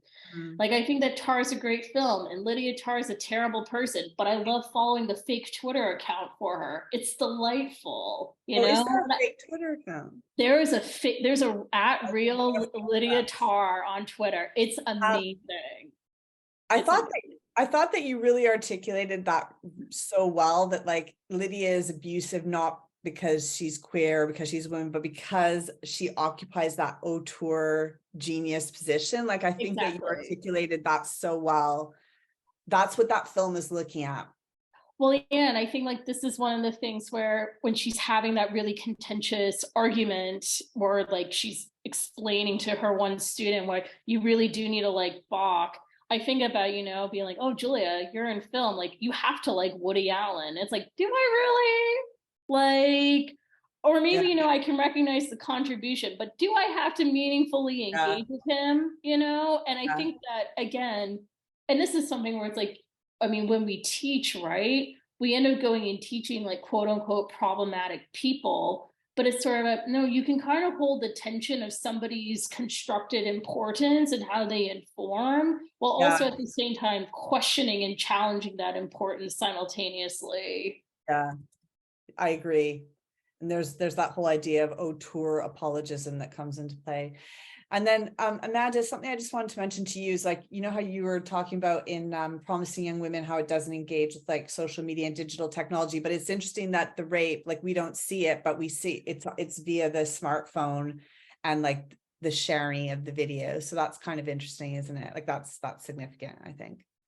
Yeah, and I think it's tied to the conversation related to Tia's question with you about, you know, women talking doesn't include the rape scene, but there's still these forms of evidence that are in the film to kind of invoke some sort of response from the viewer or to signal that this is real, this happened. And Promising Young Woman kind of does that as well, because throughout the majority of the film, the viewer kind of has to take Cassie's word for it.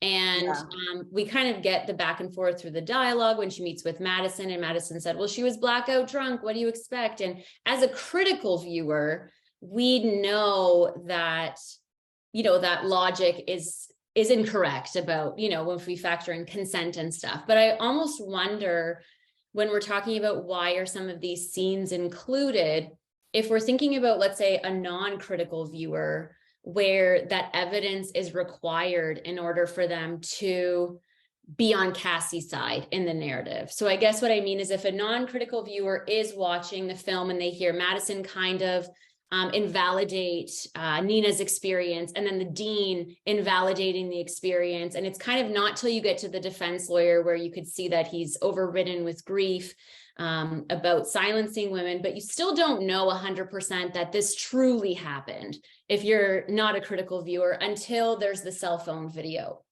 And it serves as a form of evidence that I think replaces the rape scene, but still nonetheless is this form of evidence.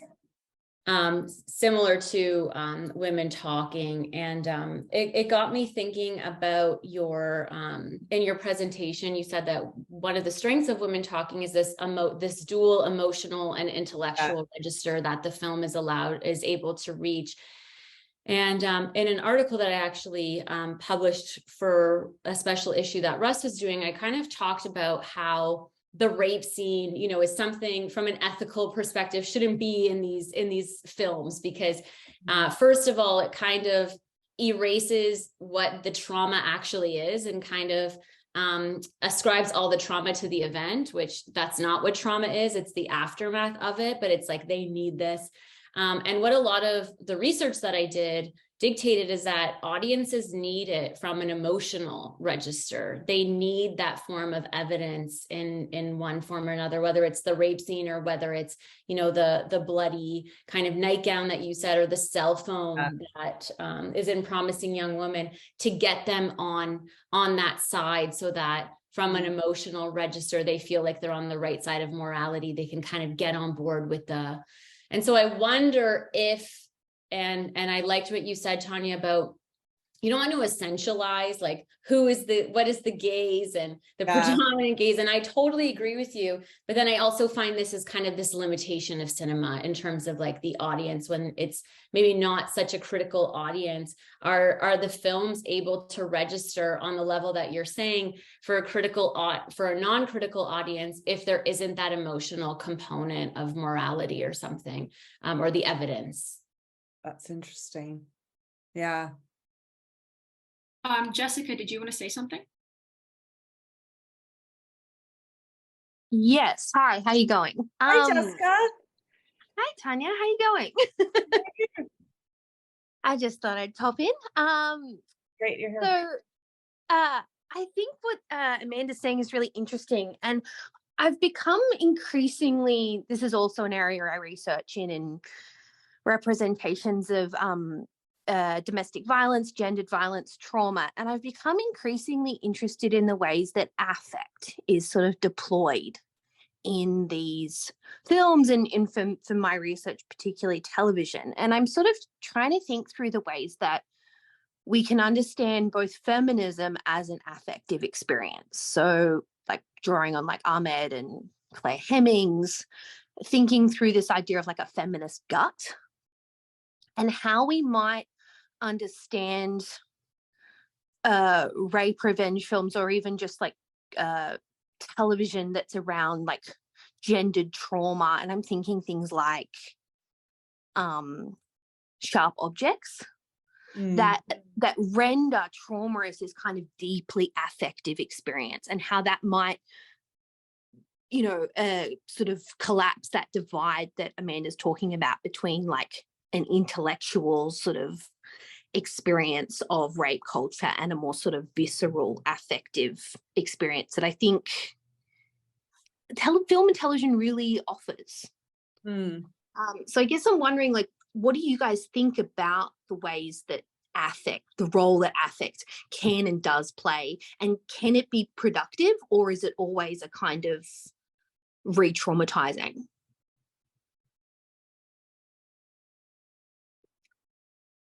I don't want to put words into Amanda's mouth, but I know that Amanda has written about the use of memory and flashes of memory in Sharp Objects in really interesting and nuanced ways. And it actually made me think of the early conversation about, you know, showing the flashbacks to like the bloody nightgowns and stuff, and whether or not that's simply re-traumatizing, or if it's from a very specific point of view, if it sort of is effective. So I wonder, Amanda, if you have anything to say to Jessica about her question.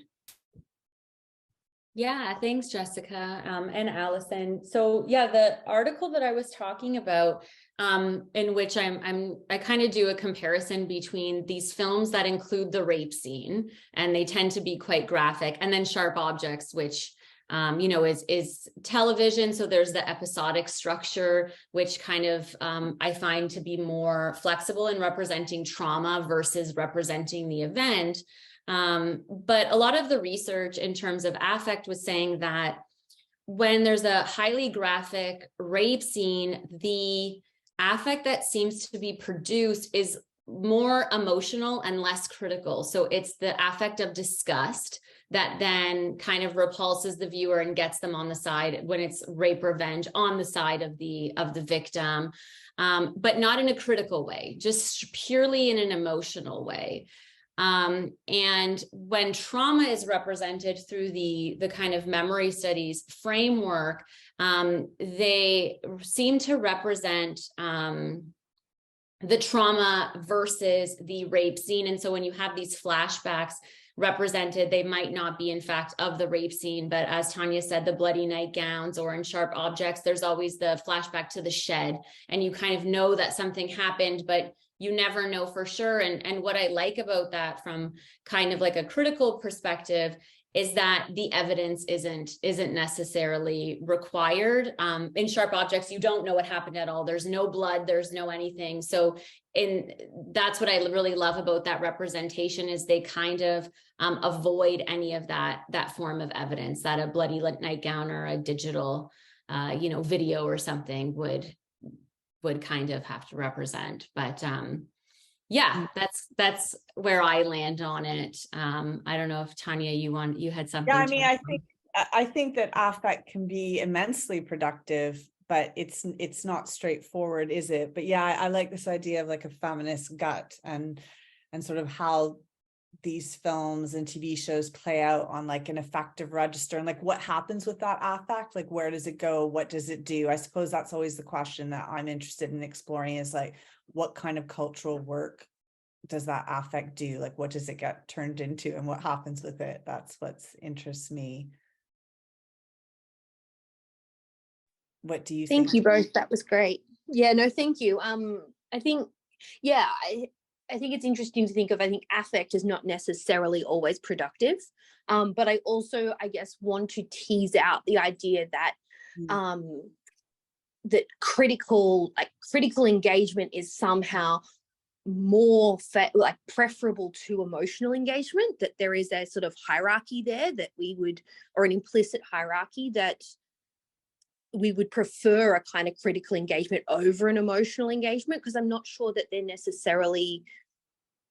we should necessarily hierarchize them in that way. And thinking more about like that emotion is, and affect is, a really crucial part of a kind of feminist productivity. And anger is incredibly important. And I think Sarah talks beautifully about all of this. But yeah, we tend to marginalize or minimize the importance of affect, or the importance of emotionality, and in these discussions, which I think is sometimes to our detriment. Yes.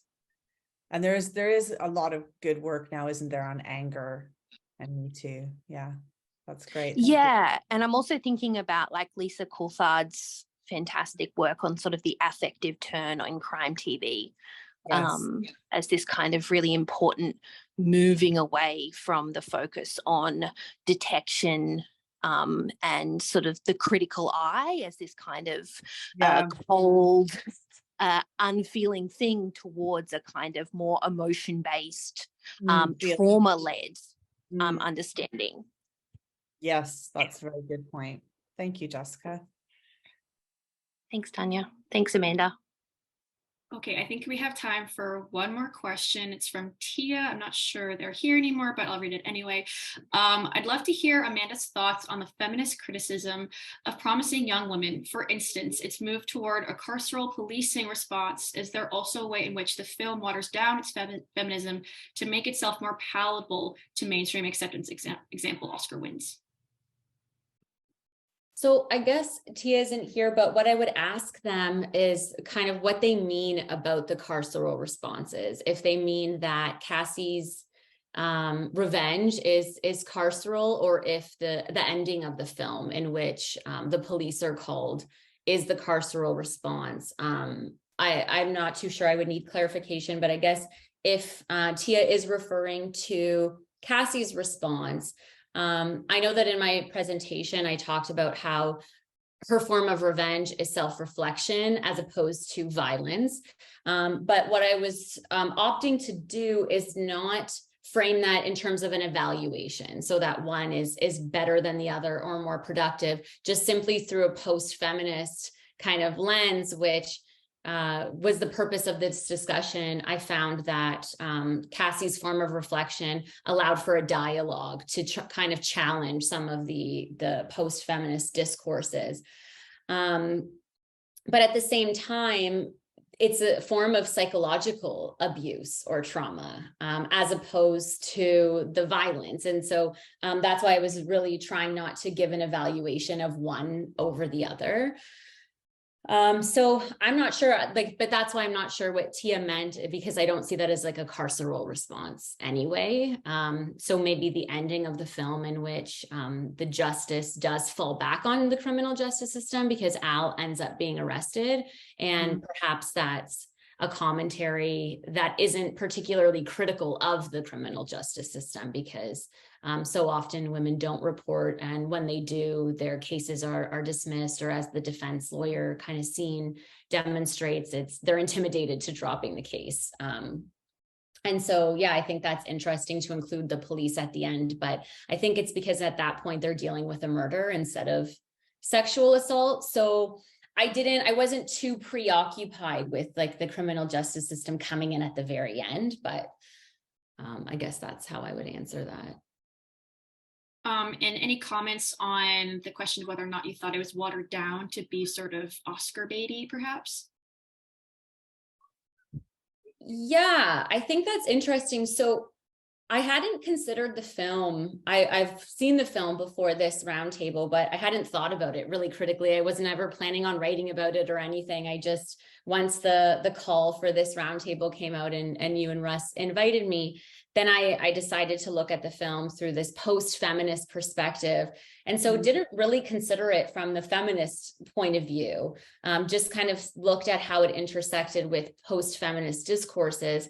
But from a feminist perspective, I think a lot of it was watered down in terms of the pastels and, like I said, the girliness of it and the levity and the comedy that was brought to it. And that's why I posed that question at the end, because I think Jordan Peele's Get Out does a really good job with the comedy in terms of creating the emotional and intellectual register that Tanya talked about. But I wonder if the moments of Promising Young Woman, there's certain moments that I think fall short of that throughout the film. Like I think it was meant to be maybe more accessible and as Tia pointed out, perhaps like Oscar baity, as opposed to being overly feminist. And maybe what I'll end saying, because like I feel like I'm going around in circles, is that maybe it is feminist, but it's not intersectionally feminist, which, I think maybe the Oscars aren't ready for that type of intersectional feminism. And so it is very white feminism, I'll say. I think maybe the comedy is more critical though than that. I mean, Michaela Cole also uses comedy in I May Destroy You, and I read an interesting piece by Rebecca Wanzo about like the use of comedy in I May Destroy You. And of course that's interesting though, because she has 12 episodes that she can explore her story in using like different genres along the way, whereas Promising Young Woman's a feature-length film. But yeah, it's interesting to think about how comedy and sexual violence work in some of these texts. Okay, well, we're coming up on 5 o'clock, so I think that's a really good 10 o'clock here. Yeah, there you go. 10 o'clock here. You need to go to bed. I'm never going to pay for this late before. So thank you everyone for coming. This was really eye-opening. I found it really invigorating. Thank you again to our speakers. If you guys haven't already, please check out their work. They're all amazing. They're all so smart. And I'm honored to be somewhat in their presence. I'm talking to them and looking at them, and that's good enough for me. So thank you again. And I hope everyone either has a good evening or a good night.